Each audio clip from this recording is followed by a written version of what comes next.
A Receita Federal divulgou nota na noite deste sábado, 4, com esclarecimentos sobre o caso da tentativa de o ex-presidente Jair Bolsonaro, PL, trazer para o Brasil de forma ilegal um conjunto de joias avaliado em 16,5 milhões de reais. Mais cedo, Bolsonaro disse à CNN que as joias seriam destinadas ao acervo público brasileiro, e não para a então primeira-dama, Michele Bolsonaro.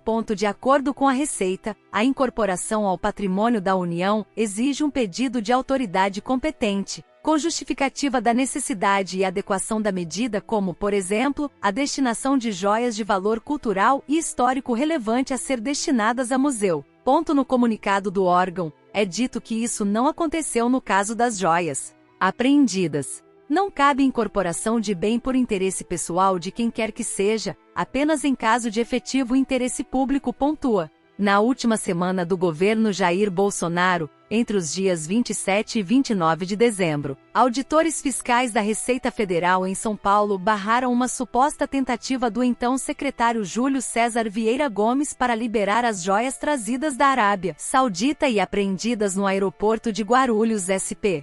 A Receita também informa que as informações sobre o caso foram passadas para o Ministério Público Federal e o órgão se colocou à disposição para prosseguir nas investigações, sem prejuízo da colaboração com a Polícia Federal anunciada pelo ministro da Justiça. As joias continuam retidas no aeroporto de Guarulhos. A Polícia Federal receberá do ministro da Justiça, Flávio Dino, um ofício para iniciar investigações sobre o caso, e este foi o comunicado da Receita Federal na íntegra. Todo cidadão brasileiro sujeita-se às mesmas leis e normas aduaneiras, independentemente de ocupar cargo ou função pública.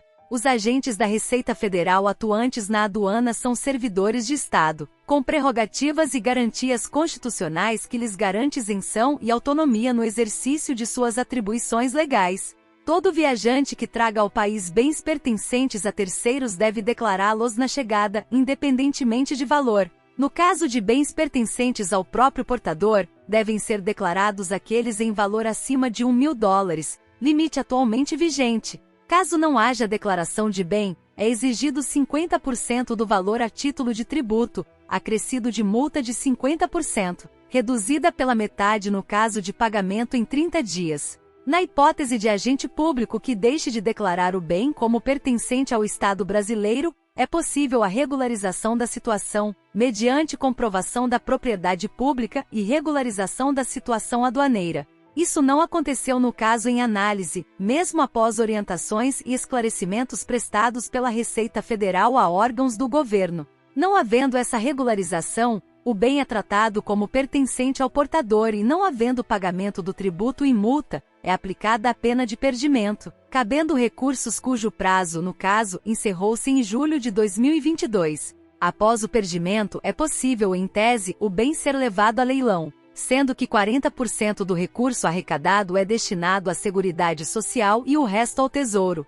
É possível também, em tese, a doação, incorporação ao patrimônio público ou destruição. A incorporação ao patrimônio da União exige pedido de autoridade competente, com justificativa da necessidade e adequação da medida, como por exemplo a destinação de joias de valor cultural e histórico relevante a ser destinadas a museu.